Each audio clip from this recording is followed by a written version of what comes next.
Hello everyone, welcome to all about statistics. इस video में हम देखेंगे एफ डिस्ट्रीब्यूशन। सबसे पहले हम उसकी डेफिनेशन देखेंगे, फिर उसका पीडीएफ, फिर उसके मीन, मीडियन, मोड जो होता है इंपॉर्टेंट पॉइंट्स है वो मैं आपको बताऊंगी।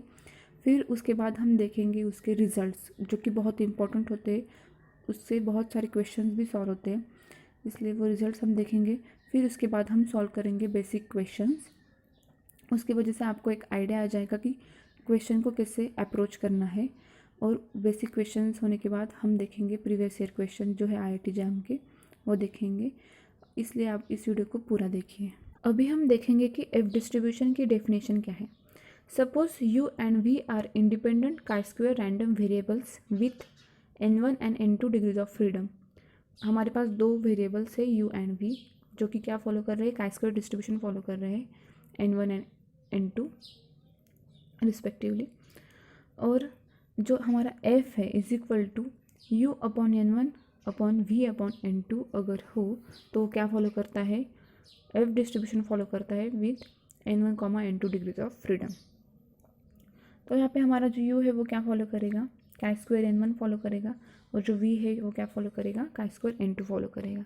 इसका मतलब क्या है कि अगर हमारे पास कोई स्टैटिस्टिक दिया गया हुआ है जिसका न्यूमरेटर भी काई स्क्वायर फॉलो कर रहा है और डिनोमिनेटर भी काई स्क्वायर फॉलो कर रहा है, तो पूरा स्टैटिस्टिक जो होता है वो क्या फॉलो करता है, एफ डिस्ट्रीब्यूशन फॉलो करता है। तो आपको ये ध्यान में रखना है।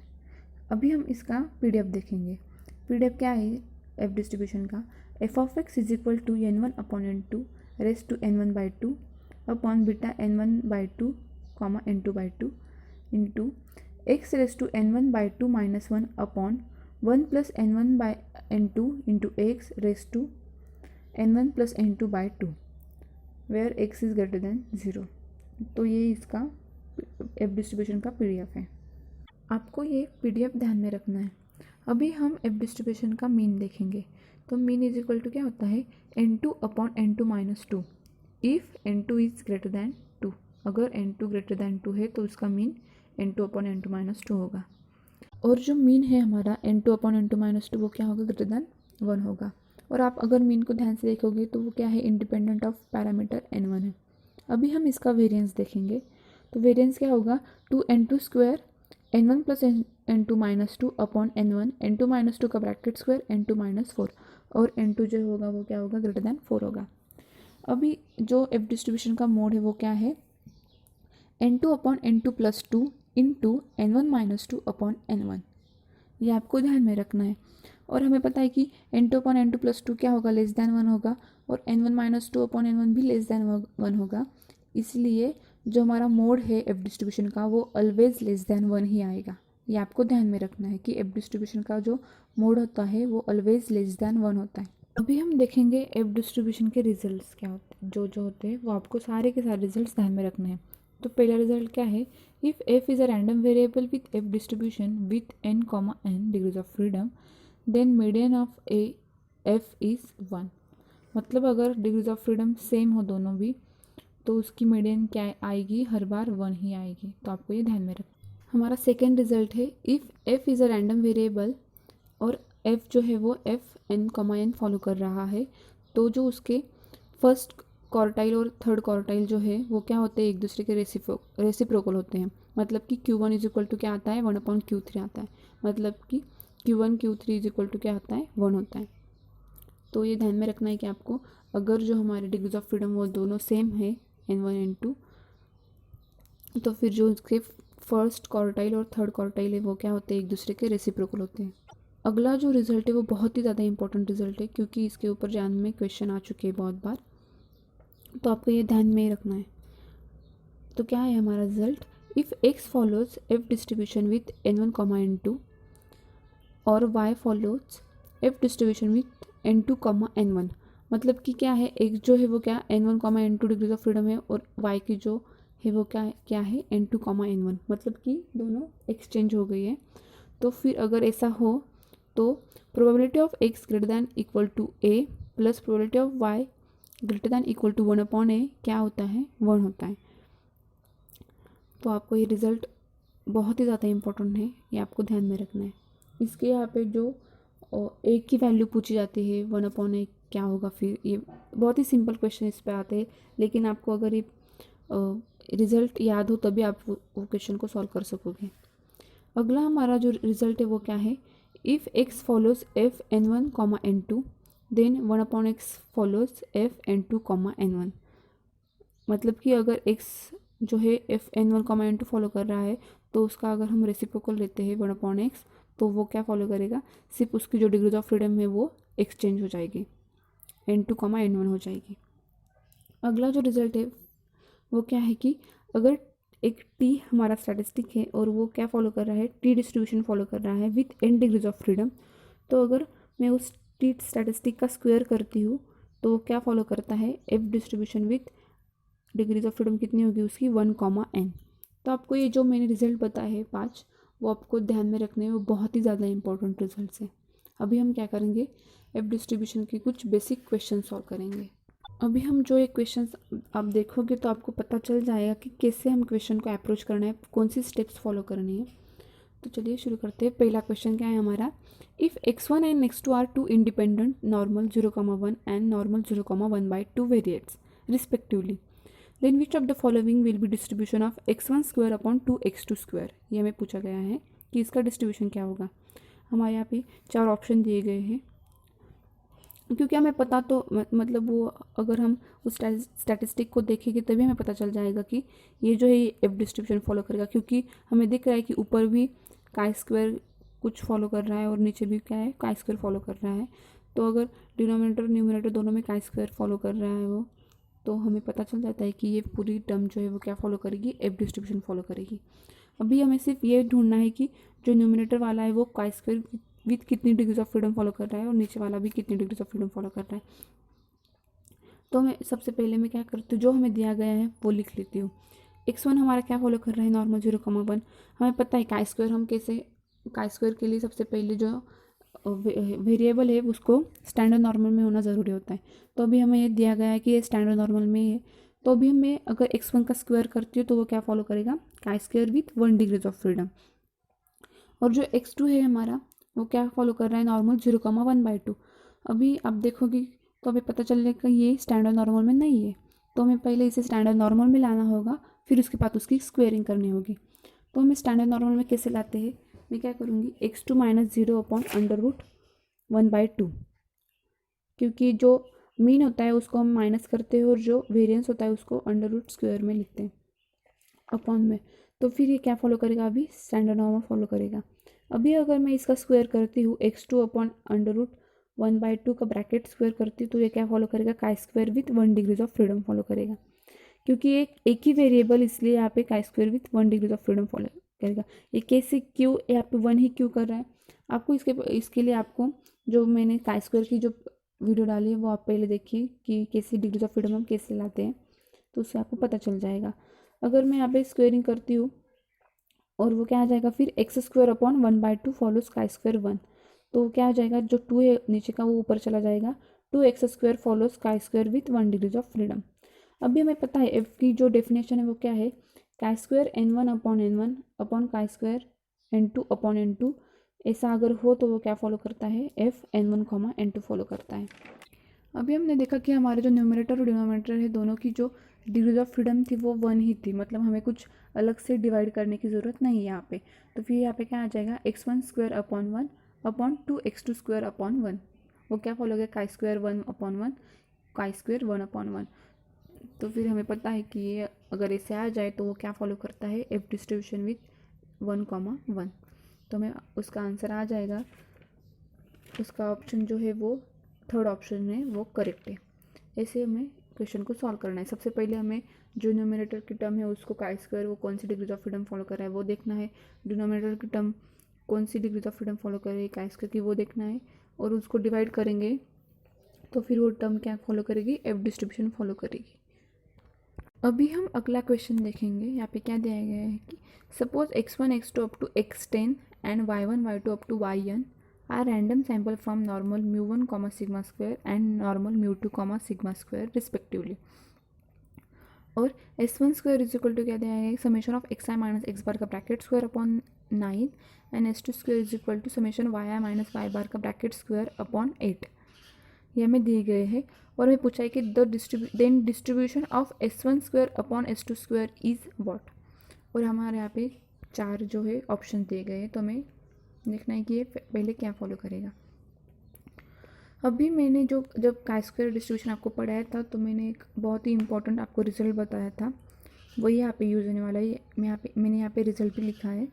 अगर एस स्क्वायर हमारा हो 1/n-1 summation x i minus x bar square, तो n-1 into S square upon sigma square क्या फॉलो करता है, काई स्क्वायर n-1 फॉलो करता है। मतलब कि summation of x i minus x bar का bracket square upon sigma square क्या फॉलो करता है, काई स्क्वायर n-1 फॉलो करता है। तो वैसे ही एस स्क्वायर हमें यहाँ पे भी क्वेश्चन में दिया गया है।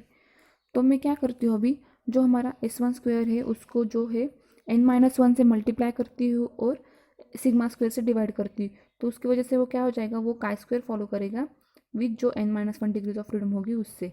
तो फिर मैंने यहाँ पे क्या किया है, जो S1 स्क्वायर है उसकी n-1 डिग्रीज ऑफ n-1 कितने आ जाएगा, 10-1 मतलब कि 9। तो मैं 9 से इसको यहाँ पे मैंने मल्टीप्लाई किया है और सिग्मा स्क्वायर से डिवाइड किया है। तो ये पूरी टर्म है वो क्या फॉलो करेगी, अभी काई square with 9 degrees of freedom. Similarly क्या होगा, जो S2 स्क्वायर है उसको भी मैं क्या करूँगी, n-1 से मल्टीप्लाई करूँगी।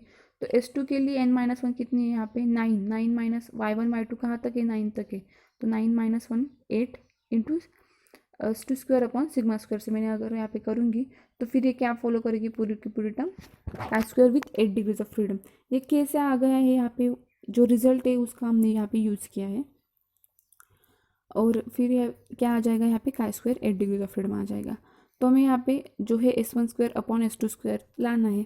तो फिर मैं क्या करूँगी, इन दोनों टर्म को डिवाइड कर लूँगी। फिर क्या आ जाएगा हमारा 9S1 square upon sigma square 8S2 square upon sigma square. ये फॉलो क्या करेगा, काई स्क्वायर 9 अपॉन काई स्क्वायर 8। यहाँ पे क्या आ जाएगा, chi square 9 degrees of freedom upon 9, काई square 8 degrees of freedom upon 8। यहाँ पे क्यों लिया है, क्योंकि ये डेफिनेशन ये इसलिए यहाँ पे हमें लाना पड़ता है। तो इसलिए मैं यहाँ पे भी उसको डिवाइड करूँगी, 9S1 square upon 9 8S2 square upon 8। तो फिर ये क्या हो जाएगा, 9 से 9 कैंसिल हो जाएगा, 8 से 8 कैंसिल हो जाएगा। फिर हमें पता चल जाएगा कि S1 square upon S2 square क्या फॉलो करता है, एफ डिस्ट्रीब्यूशन विथ 9,8। तो इसके हमारा आंसर आ जाएगा। और ऑप्शन क्या है, फिर ऑप्शन डी जो है वो करेक्ट आंसर है।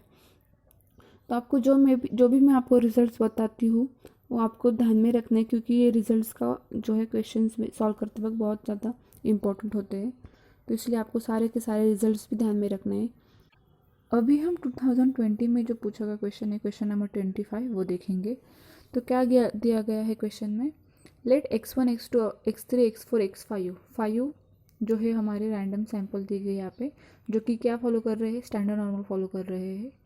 एंड लेट w जो है वो क्या दिया गया है, x1 square upon x2 square plus x3 square plus x4 square plus x5 square, then e of w equals, जो w है उसका क्या पूछा गया है, यहाँ पे मीन पूछा गया है। तो अभी आप अगर क्वेश्चन को ध्यान से देखोगे तो हमें पता चलेगा कि जो w दिया गया है हमारा, उसका जो डिनोमिनेटर की टर्म है और जो न्यूमरेटर की टर्म है, आप देखोगे ध्यान से तो आपको पता चलेगा कि जो न्यूमरेटर की टर्म है वो भी काई स्क्वायर फॉलो कर रही है और डिनोमिनेटर की टर्म भी काई स्क्वायर फॉलो कर रही है। और हमें पता है chi square upon chi square अगर कोई चीज़ फॉलो कर रही है तो वो एफ डिस्ट्रीब्यूशन फॉलो करेगी। तो आपको क्वेश्चन देखते ही पता चल जाएगा कि ये क्वेश्चन किस पे ऊपर आया है, एफ डिस्ट्रीब्यूशन के ऊपर आया है। अभी हम इसका आंसर देखते हैं। तो हमें पता है जो हमारे रैंडम सैंपल है वो क्या फॉलो कर रहे हैं, स्टैंडर्ड नॉर्मल फॉलो कर रहे हैं। तो इसे हमें स्टैंडर्ड नॉर्मल लाने की ज़रूरत नहीं होगी, वो ऑलरेडी स्टैंडर्ड नॉर्मल में ही है। हाँ, तो अभी हमें देखना है कि वो अभी जो हम पहले क्या करेंगे, हम जो न्यूमरेटर की टर्म है x1 स्क्वायर वो क्या फॉलो करेगी वो देखेंगे। तो हमें पता है x1 क्या फॉलो कर रहा है, नॉर्मल 0,1 कर रहा है। तो x1 स्क्वायर क्या फॉलो करेगा, chi square with 1 degrees of freedom. ये हमें पता है। काई स्क्वायर की डेफिनेशन ये है कि अगर कोई वेरिएबल स्टैंडर्ड नॉर्मल के फॉर्म में है और अगर हम उसका स्क्वायर करते हैं तो वो क्या फॉलो करता है, काई स्क्वायर फॉलो करता है। और जितने बार हम उसका स्क्वायर कर रहे हैं वो उतनी डिग्रीज ऑफ फ्रीडम फॉलो, मतलब जितने वेरिएबल्स का हम स्क्वायर कर रहे हैं तो उतनी डिग्रीज ऑफ फ्रीडम फॉलो करेगा। तो यहाँ पे x1 स्क्वायर है इसलिए कौन सी डिग्री फॉलो करेगा, chi square with 1 degrees of freedom follow करेगा। अभी जो हमारी डिनोमिनेटर की टर्म है x2 square plus x3 square plus x4 square plus x5 square, तो हमें पता है कि x2 स्क्वायर भी क्या फॉलो करेगा, chi square with 1 degree of freedom, x3 square भी chi square with 1 degree of freedom. तो अब ये चारों के चारों काई स्क्वायर फॉलो करेंगे। अगर हम हमें काई स्क्वायर की एडिशन प्रॉपर्टी पता है, अगर हम चारों को ऐड करते हैं तो वो क्या फॉलो करेगा, chi square with 4 degree of freedom. इसलिए हमें डिनोमिनेटर की टर्म भी पता चल गई, न्यूमरेटर की टर्म भी पता चल गई क्या फॉलो कर रहे हैं। तो अभी हमारा जो डब्ल्यू दिया गया वो लिख लेंगे। हमें पता है ऊपर की टर्म क्या फॉलो कर रही है, काई square with 1 degree of freedom, और जो नीचे की टर्म है क्या फॉलो कर रही है, काई square with 4 degrees of freedom. लेकिन हमने डिस्ट्रीब्यूशन की डेफिनेशन देखी, हमें पता है कि हमें जो डिग्रीज ऑफ फ्रीडम फॉलो कर रहे हैं उसको डिवाइड भी करना पड़ता है। तो हम ऊपर वाले टर्म को 1 से डिवाइड करेंगे और नीचे वाले टर्म को 4 से डिवाइड करेंगे। फिर क्या आ जाएगा, वो क्या फॉलो करेगा, फिर हमारा एफ डिस्ट्रीब्यूशन विथ 1,4 बराबर है। लेकिन जो हमने एक्स्ट्रा जो 4 लिया है वो डब्ल्यू में नहीं था, इसलिए मैं क्या कर रही हूँ, डब्ल्यू इस 4 को मैं इधर लेके जाऊँगी तो वो क्या आ जाएगा, 4W आ जाएगा। तो 4W क्या फॉलो कर रहा है हमारा, काई square with F distribution with 1,4। तो अभी हमें W का मीन पूछा है। तो अभी अब अगर मैं यहाँ पे लिखती हूँ कि E of 4W is equal to क्या आ जाएगा, हमारा एफ डिस्ट्रीब्यूशन का मीन क्या होता है, N2 अपॉन N2 माइनस 2। हमारे यहाँ पे N2 क्या है, 4 है, इसलिए वो क्या आ जाएगा 4/4 माइनस 2। लेकिन यहाँ पे क्या है, ई ऑफ 4W होगा। तो 4 अगर हम बाहर निकालेंगे तो हमें पता है कि मीन की प्रॉपर्टीज़ क्या होती है, जो हम उसको मल्टीप्लाई करते हैं जो अंदर का कोएफिशिएंट होता है वो बाहर आ जाता है वैसे का वैसे। तो वो क्या आ जाएगा 4 E of W is equal to 4/2। तो E of W is equal to क्या आ जाएगा हमारा 1/2 आ जाएगा। तो अब हमारा जो ऑप्शन ए है वो करेक्ट होगा। तो ऐसे आसानी से आप एफ डिस्ट्रीब्यूशन के क्वेश्चन जो पूछ जाते हैं वो सॉल्व कर सकते हैं। अगला हमारा क्वेश्चन है 2020 में आया हुआ क्वेश्चन नंबर 48, जो कि नेट का क्वेश्चन है। तो क्वेश्चन में क्या दिया गया है, ये भी बहुत इजी क्वेश्चन है। आपको सिर्फ एक रिजल्ट जो मैंने बताया था अभी आपको, वो अगर आपको याद हो तो आप ये क्वेश्चन को आसानी से सॉल्व कर सकोगे।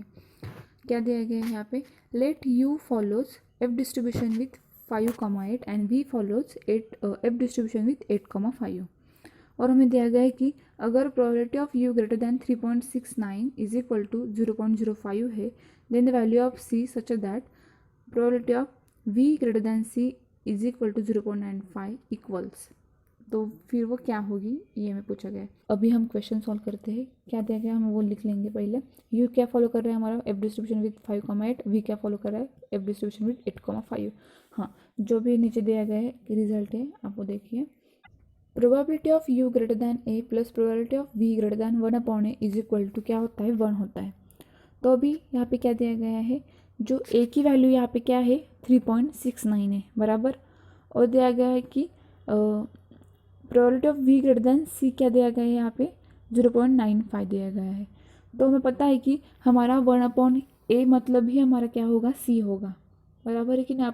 आप अगर ये क्वेश्चन एक जो एक्सप्रेशन है हमारा उसको अगर कंपेयर करोगे इस रिजल्ट के साथ तो आपको पता चलेगा कि जो हमारा सी है वो क्या है 1/a है। तो सी इज इक्वल टू क्या आ जाएगा 1/3.69 आ जाएगा। तो फिर आप अगर इसको कैलकुलेशन करोगे तो इसका आंसर आता है 0.27101 अप्रॉक्सीमेटली क्या होगा वो 0.27 होगा। तो इतने आसानी से आप क्वेश्चन को सॉल्व कर सकते हो। आप अगर देखोगे ये 2020 में आया है, इतना आसान क्वेश्चन। इसलिए आप अगर रिजल्ट्स को याद रखोगे और जो स्टेप्स मैंने आपको बताए वो आप अगर फॉलो करोगे तो आपको जो PYQ है वो आपके आसानी से सॉल्व हो जाएंगे। अभी हम देखेंगे क्वेश्चन जो 2017 में आया हुआ क्वेश्चन है, क्वेश्चन नंबर 16। तो क्वेश्चन क्या दिया गया है हमें, let x1 x2 up to xm y1 y2 up to yn be IID normal 0,1 random variables, then w is equal to n upon m into summation of I is equal to 1 to m xi का bracket square upon summation of j is equal to 1 to n yj square. तो इसका distribution ये क्या w जो है वो क्या follow करेगा ये पूछा है हमें। तो हमें पता है कि जो न्यूमरेटर की टर्म्स है x1 x2 जो मतलब एक summation of I is equal to 1 to m xi का ब्रैकेट स्क्वायर, तो वो भी नॉर्मल फॉलो कर रही है। नॉर्मल का स्क्वायर अगर करोगे तो हमें पता है वो का स्क्वायर फॉलो करती है। नीचे की टर्म भी वैसे ही है। तो हमें पता चल जाता है कि क्वेश्चन को देखते ही कि ये डब्ल्यू ही फॉलो सॉरी ये एफ डिस्ट्रीब्यूशन ही फॉलो करेगा। तो फिर कैसे वो क्या डिग्रीज ऑफ फ्रीडम फॉलो करेगा वो हम देखते हैं।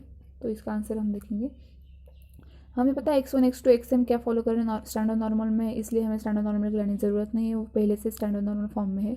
y1 y2 yn भी स्टैंडर्ड नॉर्मल में है। जो हमारा w यहाँ पे दिया गया है वो मैंने यहाँ पे लिख लिया है। हमें अभी हमें पता है कि x1 क्या फॉलो कर रहा है, स्टैंडर्ड नॉर्मल फॉलो कर रहा है, x2 भी स्टैंडर्ड नॉर्मल फॉलो कर रहा है। अगर हमें पता है नॉर्मल डिस्ट्रीब्यूशन की एडिटिव प्रॉपर्टी क्या होती है, अगर कोई दो वेरिएबल्स जो है वो स्टैंडर्ड नॉर्मल सॉरी वो अगर उसकी अगर हम एडिशन करते हो तो उसके मीन जो होते हैं वो ऐड हो जाते हैं और उसके वेरिएंस भी ऐड हो जाते हैं। तो यहाँ पे क्या होगा, जो हमारा हम समेशन लेंगे अगर एक्स आई का, summation of i is equal to 1 to m x i, तो वो क्या फॉलो करेगा, नॉर्मल 0, m। क्योंकि उसको स्टैंडर्ड नॉर्मल होने की वजह से वो 0 जो है वो m बार ऐड होंगे, तो वो उसका आंसर 0 आएगा। और 1 भी m बार ऐड होंगे तो इसका आंसर m आएगा। तो ऐसे समेशन ऑफ एक्स आई क्या फॉलो करेगा, नॉर्मल 0, m फॉलो करेगा। अभी हमें पता है कि इसको काई स्क्वायर फॉलो करना होगा, तो इसको सबसे पहले उसको स्टैंडर्ड नॉर्मल में लाना ज़रूरी है। तो हम अगर उसको स्टैंडर्ड नॉर्मल में हम कैसे लाएंगे, उसको उसकी जो मीन है उसको हम उससे हम माइनस करेंगे और उसका वेरिएंस उसके अंडर रूट से डिवाइड करेंगे। तो फिर वो क्या आ जाएगा, summation of i is equal to 1 to m x i minus 0 upon root m का रूट एम वो क्या फॉलो करेगा, स्टैंडर्ड नॉर्मल फॉलो करेगा। और अगर उसका हम स्क्वायर करते हैं तो वो क्या फॉलो करेगा, का square distribution with 1 degrees of freedom. 1 क्यों, क्योंकि ब्रैकेट्स का स्क्वायर है। अगर यहाँ पे होता summation of i is equal to 1 to m x i square, तो फिर वो काय स्क्वायर m फॉलो करता, लेकिन यहाँ पे क्या है, ब्रैकेट का स्क्वायर है, इसलिए वो chi square 1 degree of freedom follow करेगा। वैसे ही summation of y j square क्या फॉलो करेगा, chi square with n degrees of freedom. यहाँ पे n क्यों आया, यहाँ पे भी मैंने 1 क्यों नहीं लिया, क्योंकि यहाँ पे ब्रैकेट का स्क्वायर नहीं, यहाँ पे वाई जे स्क्वायर है, मतलब y1 square plus y2 square plus y3 square ऐसे ऐड हो रहे हैं। और ऊपर की यहाँ पे क्या है, x1 x2 x3 का ब्रैकेट स्क्वायर है, तो उसका मतलब वो एक ही वेरिएबल माना जाएगा। यहाँ पे क्या है, वो सेपरेटली ऐड हो रहे हैं, मतलब y1 square plus y2 square ऐसे ऐड हो रहे हैं, इसलिए वो जितनी बार ऐड होंगे वो उतने का square degrees of freedom follow करेगा। तो यहाँ पे वो कितनी बार ऐड हो रहे हैं, n बार ऐड हो रहे हैं, इसलिए summation of i is equal to 1 to n y j square क्या फॉलो करेगा, का square with n degrees of freedom follow करेगा।